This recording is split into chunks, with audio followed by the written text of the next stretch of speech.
Guys, it's the Cook and the Coach podcast. I'm Kenny, I'm the cook. Baeza, I'm the coach. Welcome back, everyone. This is day 5 of the marathon, and I want to bring y'all back to day 2 of the marathon. Baez was saying, fuck them kids, because he was frustrated about some kids and some parents doing some annoying stuff during the coaching stuff. Well, I have a fuck them kids for my work. So I had at work, we did this big feast. We do these feasts at the restaurant I work at, and we lay out banana leaves. We lay out a beautiful assortment of grilled meats and this noodle salad thing. We have sticky rice, purple sticky rice. We have crunchies, herbs, all these beautiful things, beautiful sauces. And it's laid out in this spread that no one there has had before. Almost never have the people who are coming to the feast had the feast that they're doing. We call it a feast. It's beautiful. So we're setting up this feast. And honestly, the whole family was really cool. The kids though, dude, the kids were hilarious, man. So I'm laying out this feast and it's for this white family. And it's really hit or miss with white families with the cuisine we make, man, because it's like they can sometimes be like, we'll be like, hey, you can eat with your hands. And sometimes they're like, what? And they're like grossed out or put off by the fact that that's like how it's done. Stuff like that, where it's like, except like you're doing an experience, do the thing, even just for that one time, try it, please. So, right. But this family was actually really cool. The kids though, the kids were looking at all this food, like this whole fish with the eye still in it and all of these sauces that they've never seen before. And I could tell that they were real intimidated by it. And this one kid, it was just like the most ridiculous thing. Like they were watching us lay out this whole feast covering this table. And the kid, while we were setting up, she was like, is this the appetizer? And I'm like, no, it's a feast. It's an entire feast. What are you talking about? It was adorable. Honestly, I'm being harsh. I think she had just learned the word appetizer and was seeing if this is what an appetizer was. Sure. She probably just didn't know. So this is day 5 of the marathon.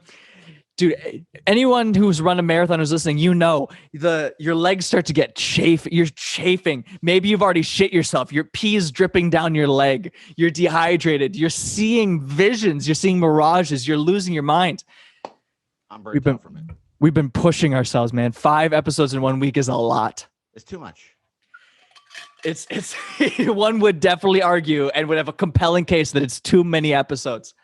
I'm glad we did it, but I'm looking forward to going back to regular scheduling. Cheers to that. Cheers to that. Oh man. Question for you. One thing that I was thinking about when I was seeing all these kids I could tell they were a little scared, a little bit intimidated by the food we were serving at the feast. Were you a picky eater as a kid? Did you have certain preferences about foods you could eat? I mean, I wasn't a big fruit person. Not big into fruit? No, for some reason I'm just not into fruits. Still? Yeah. Like I'll eat them if it's like a situation where I feel like I have to have fruit. But is it like a textural thing? No, I'm just not into it. Is it like a waste of time kind of? Like what do you think of if I was like, hey, Baze, here's an orange, have an orange. What would you think? Meh. It just doesn't do anything for you. No. Like I'll have a vegetable. I'll have, whatever else. Yeah. No problem with dairy. Right. What about dried mango? Have you tried dried mango before? Mangoes are fine. Dude, why do you have to make it all white and dried?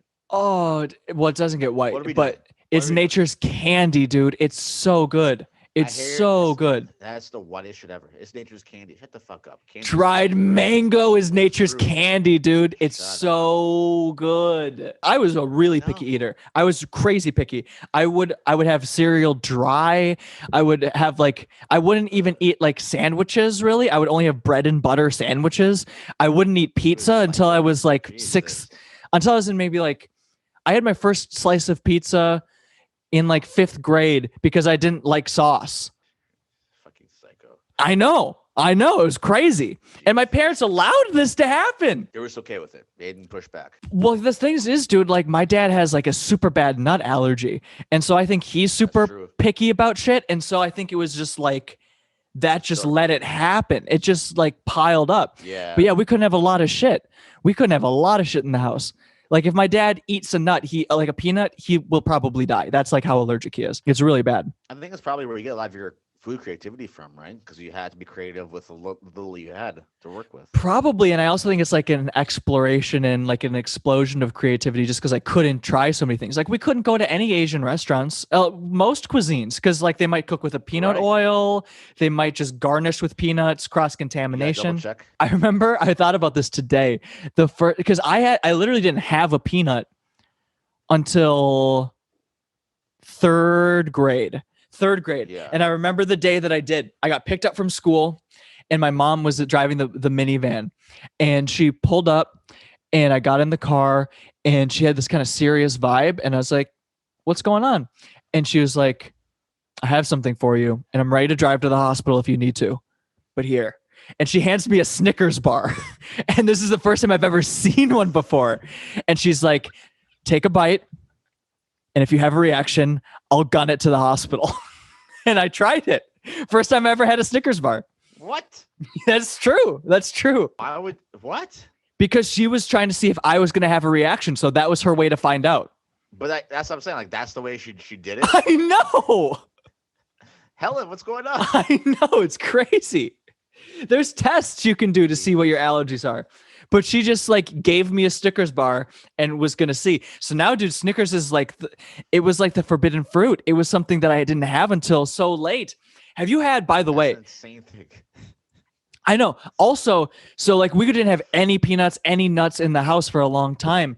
And Yeah. finally we started to find little loopholes. My mom started to find loopholes like, okay, if we keep almonds in the pantry just to the side, it'll be okay.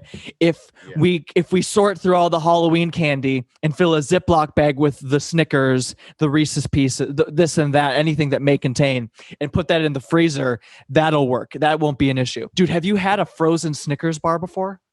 I have. Oh, It's underrated. underrated. The most of the times I've had any sort of candy with a nut, it was frozen and it's good shit. Would recommend. A frozen Snickers is good. Frozen Reese's peanut butter cup is good. I'm trying to think. Butterfingers, not great. The butter gets kind of like crystally, and so it just doesn't. It's not the same. You need a room temperature Butterfinger. But yeah, it was weird. So you didn't. I'm just trying to think if you had any like picky child, nothing like that. Was there anything like any weird combinations of food that you had when you were growing up where you were like, no one does this combination of things, or like you like a fascination about a certain thing? Milk and pizza. Milk and pizza? Yeah. You would dip the pizza into the milk? No, like having like a Sprite or like a Coke with a pizza. I have like a glass of milk. Oh, okay. I mean, honestly, dude, that is what my family does all the time. I don't really do that, but my family does that. My family has milk with like every meal. It's some like real Midwest shit. It's some Midwest Nordic shit, dude. Yeah. Every time I go to them, they're like, "Would you like a glass of milk?" And I'm like, "I'll have water." And they look at me like I betrayed the family. You are no longer one of the Slavic people. Yeah, it's crazy. They look at me disappointed. They're like, "It's good for you." And I'm like, "Fine, dude, but I'll have water. It's fine. I don't not like milk." I just think it's a little, I'm going to be honest, it's a little weird when just everyone at the table is just slurping milk. It's just a little weird. I don't know what it is. It's a Midwest thing, man. It's very Midwest. Cows, we like our milk. It's what it is. Do we have anything else we want to talk about? I don't know. Not much happened in the last couple of days. No? In the media. Can't really think of anything. Well, that's okay. It's all right, man. Yeah, dude, that's what it is. This is us just pushing through the last final bit. This is us just crawling across the finish line for the marathon. Guys, we made it. It was a lot. It pushed us as podcasters. It pushed us as people. It really did. And you know what? I'm glad we're better for it.